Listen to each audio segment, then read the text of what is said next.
मैं आपके साथ एक सिंह बुलेटिन की शुरुआत बिजनौर से खबर के साथ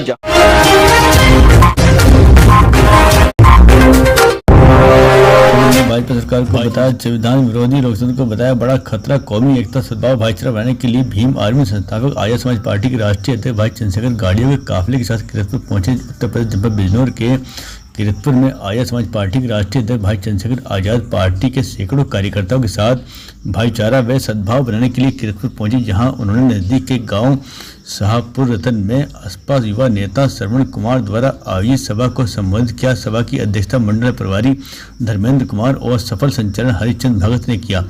भाई चंद्रशेखर ने जनसभा में पहुंचने पर सभा में मौजूद तमाम असपा वक्ताओं में भारी जोश भर दिया।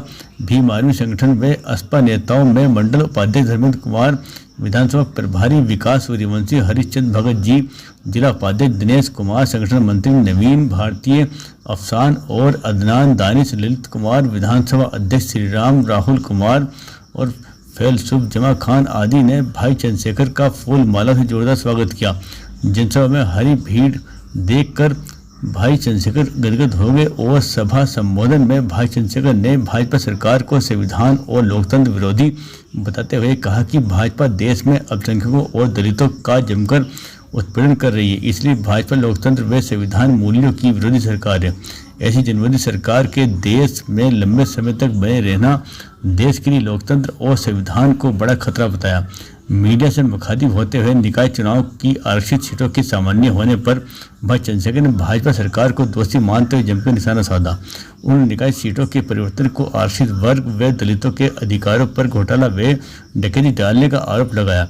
निकाय आरक्षण पर बोलते हुए उन्होंने कहा कि भाजपा द्वारा दलितों के इस आरक्षण विरोधी नीति के खिलाफ वह कोर्ट जाएंगे और दलितों अल्पसंख्यकों का शोषण किसी भी कीमत पर बर्दाश्त नहीं करेंगे। सभा के समापन में आर्य समाज पार्टी के सभी जिला पंचायत सदस्य, वरिष्ठ नेता, क्षेत्रीय ग्रामीण जनता और कार्यकर्ताओं के साथ किरतपुर पब्लिक स्कूल पहुंचे और वहां सभी के साथ आर्य समाज पार्टी के वरिष्ठ नेता और कार्यकर्ताओं के साथ गोला इफ्तार पार्टी में शिरकत किया। स्वच्छता के मद्देनजर भाई चंद्रशेखर के रोड शो और आयोजित सभा में स्वच्छता को लेकर किरतपुर थाना प्रभारी व कस्बा इंचार्ज भारी पुलिस बल के साथ तैनात थे। देखिए किरतपुर बिजनौर से भारत पुस्तक की भीड़। आप सब लोग अपने अपने गांव में बाबा साहब अम्बेडकर की जयंती मनाओगे, आप जाओ परमिशन मांगने के लिए। पहले तो आप प्रोग्राम करोगे, पुलिस के लोग आप कहेंगे भाई आप पे परमिशन नहीं है। जब आप परमिशन मांगने को जाओगे तो आगे नहीं पड़ता चालू नहीं होगी। आप ये बताओ कैसी आजादी है जब हम अपने गांव में अपने महापुरुषों की जन्म जयंती नहीं मना सकते, तो बताओ हम कितने आजाद हुए थे। परमिशन आप देखो, भारत एक कितना बिजनेस है, असर होना चाहिए था। आप भी धार्मिक आजादी है, हर धर्म को मानने वाले को धार्मिक आजादी है। जब अन्य धर्म के लोग अपने धार्मिक उत्सव को कर सकते हैं तो कुछ लोगों में पाबंदी क्यों? अभी हिंदू धर्म को मानने वाले लोगों ने हनुमान जयंती का त्योहार मनाया, आपने किसने विरोध किया? किसी ने परमिशन मांगी? कहीं देखा आपने? अब 14 अप्रैल आएगी, आपकी आस्था बाबा साहब अम्बेडकर ने, बाबा साहब अम्बेडकर में, अब आप कहोगे तो कहेंगे परमिशन। आप ये बताओ, अपने ही देश में, अपने प्रदेश में, अपने गांव में, अपने लोगों के बीच अगर हमें अपने महापुरुषों की जयंती मनानी है तो हमें परमिशन की जरूरत है। दूसरे लोगों को लिए तो कैसी समानता है आप बताओ मुझे। लोग करते हैं, सब अपने धर्म का आयोजन करें। यहाँ सिख धर्म को मानने वाले लोग भी रहते हैं, इस्लाम को मानने वाले लोग भी रहते हैं, बौद्ध धर्म को मानने वाले लोग भी रहते हैं, यहाँ क्रिश्चियनिटी को मानने वाले लोग भी रहते हैं। तो सबके लिए नियम कानून एक बराबर होने चाहिए ना। एक को आप पूरी छूट दोगे और दूसरे को तो उसमें सरकारी खर्चा दोगे, पुलिस के अधिकारी को ड्यूटी लगाओगे कि जाओ उनके पैर दबाओ, और दूसरे को आप अपने महापुरुषों को फूल चढ़ाने से भी रोक दोगे। इसलिए मैं सरकार से कहता हूं कि भाई ये दोहरा चरित्र नहीं चलेगा। अभी यहाँ तराबिया पढ़ी किसने अपने घर में? मैं बिल्कुल जनरल बात बता रहा हूं आपको, ये बात मेरी यहाँ की स्थिति देख के समझ में आई। अभी यहाँ तराबिया पढ़ी गई शायद बरेली में, बरेली का था मुरादाबाद, उन्होंने तराबिया पढ़ी तो उनको नोटिस दे दिए। किस दिन पढ़े लिखे लोगों बैठो पुलिस के साथियों, तब फिर सवाल जवाब करके बताओ कि आपने जो नौकरी ली वो संविधान की वजह से मिली या सरकार की वजह से मिली? तो ये बताओ, कोई अपने घर में अगर अपना धार्मिक आयोजन करेगा तो आप कौन होते नोटिस देने वाले? टारगेट क्यों करोगे आप?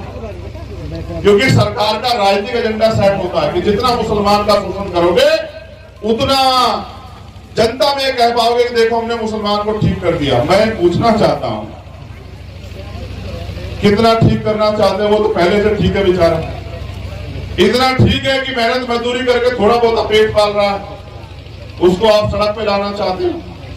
थोड़ा बहुत खड़ा होता है, सरकारों में बैठे लोग या अपना राजनीतिक एजेंडा सेट करने वाले लोग दंगा उंगा करा के सब खराब कर देते हैं। मैं ये बात आपको इसलिए कह रहा हूं कि आज नहीं तो कल आपकी समझ में आएगा कि ये दंगा कराने वाले लोग अपने फायदे के लिए कराते हैं। आपको इससे दूर रहना पड़ेगा, और अगर आप इनके मोहरे बनोगे तो आपका नुकसान होगा, याद रखना। क्योंकि भीड़ किसी की धर्म और जाति नहीं पूछती है,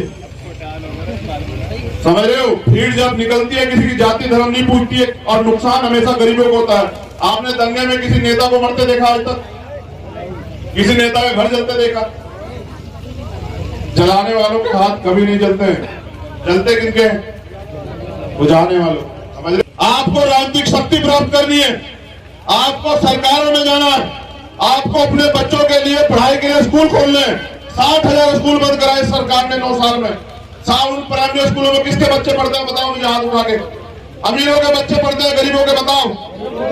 किसके हाथ आप बच्चे पढ़ते हैं बताओ? गरीबों के स्कूल किसके लिए बंद हुए? अमीरों के लिए, गरीबों के लिए। और जब हम पढ़े लिखेंगे तो सवाल कैसे करेंगे? हमें जानकारी कैसे मिलेगी कि देश में क्या चल रहा है? सरकार स्कूल क्यों बंद कर रही है? इसलिए कि गरीब के बच्चे ना पढ़े। लड़ाई यहां से शुरू हुई कि जब एक गरीब व्यक्ति, उसकी बेटी, उसकी माँ, उसकी पत्नी, उसकी बहन, उसका बच्चा सरकारी अस्पताल के बाहर दम तोड़ देता, लड़ाई यहां से शुरू होती है। क्या उसको इलाज कराने का अधिकार नहीं है भारत में? पैसे वालों का इलाज होगा और गरीब लोग सड़कों पे दम तोड़ेंगे। ये लड़ाई जब तक गरीबों को भी अमीरों जैसा इलाज नहीं मिलता बराबरी का, तब तक लड़ाई जारी रहेगी। असर होना चाहिए था।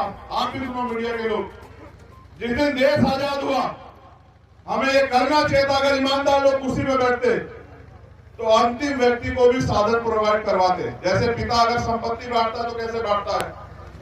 अगर उसकी जेब में 100 रुपए और 4 बच्चे तो 25-25 बांटेगा ना?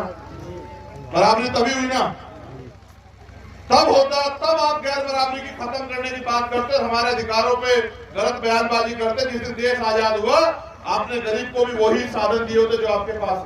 फिर आप रेस की लाइन खींचते, फिर आप कहते जो आगे बढ़ पाया कि वो सही है, जो नहीं बढ़ पाया वो सही नहीं। इसलिए मैं आपसे कह रहा हूं कि देश आजाद हुआ, संसाधनों में वितरण नहीं हुआ, जितना हमें जमीन मिली, ना हमें पैसे मिले, ना हमें रोजगार मिला, ना नौकरी मिली, कुछ भी नहीं मिला। इस बात को बाबा साहब अम्बेडकर समझते थे। उन्होंने आरक्षण की व्यवस्था इसलिए की कि कल जो कुर्सियों में बैठे, उसी कुर्सियों में बैठे लोग हैं, वो गरीबों के बच्चों को नहीं पढ़ने देंगे। और अगर आज आरक्षण नहीं होता तो आपको कोई कुर्सी पे बैठने नहीं देता। आज भी इतना जातिवाद है। इसका नमूना देखना हो तो ये देखो आप, अभी जो शायद मेरठ में हुआ, एक वाल्मीकि समाज के परिवार की शादी थी और ताकतवर व्यक्ति ने मना कर दिया कि मैं अपना वो ले दूंगा बैंक्वेट हॉल।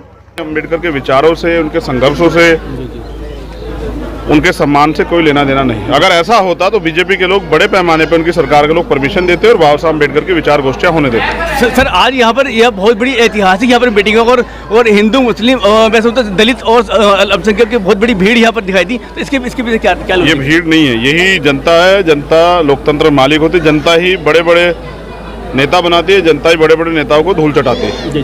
तो ये लोग क्योंकि लंबे समय से इस व्यवस्था में पीड़ित है और ये चाहते हैं ये इस व्यवस्था से मुक्ति मिले, गरीबी, बेरोजगारी, बेबसी, लाचारी, अन्य अत्याचार खत्म हो, रोजगार मिले, जमीनें मिले, सम्मान स्वाभिमान का जीवन मिले, माताओं बहनों को रोजगार मिले, माताओं बहनों के साथ जो अन्याय हो रहा है, अपमान हो रहा है, बंद हो। ये इनके मन में पीड़ा है और ये चाहते हैं ये पीड़ा खत्म हो जाए। इसलिए अपनी राजनीतिक शक्ति जो बाबा साहब अम्बेडकर कह गए कि राजनीतिक सत्ता वो चाबी जो सारे ताले खोल सकती है, उसका प्रयोग करने के लिए तैयार हो रहे हैं। सर यहाँ पर जो दलित और मुस्लिम और पिछड़े यहाँ पर बड़े लगाव से आजाद समाज पार्टी को यहाँ पर जुड़ रही है और उनका तो उसको लेकर के आज एक यहाँ बुजुर्ग यहाँ पर जो व्यक्ति यहाँ पर मंच पे यहाँ पर आया था, तो सर उसका क्या मामला था? उनकी एक समस्या थी अब सरकार बड़े बड़े दावे करती है। 1 साल पहले से उनकी विकलांग बेटी की पेंशन बंद हो गई है। वो 1 साल से सभी अधिकारियों के दरवाजे घूम रहे हैं, कोई न्याय नहीं मिल रहा। जैसे वो मेरे पास आए, मैंने उनकी बात को सुन के अपने लीडर्स जो हैं यहाँ जिले के अध्यक्ष दोनों, उनको बुला के कहा कि आप में से जिसके पास भी ज़्यादा जल्दी समय हो वो जाके इनकी समस्या को हल कराए। यही हमारा काम है कि हम लोग उनकी समस्या को हल करा के उनको जो अधिकार उनके बनते हैं वो दिलाने काम करें। आर्य समाज पार्टी के यहाँ पर नेता बड़े लगाव से बड़ी मेहनत से यहाँ पर काम करें, उनकी मेहनत के बारे में आप क्या कहना चाहेंगे? ये उन्हीं की मेहनत है जो मैं यहाँ खड़ा हूँ। जी जी। जो एक गरीब का बेटा इतने बड़े मंच को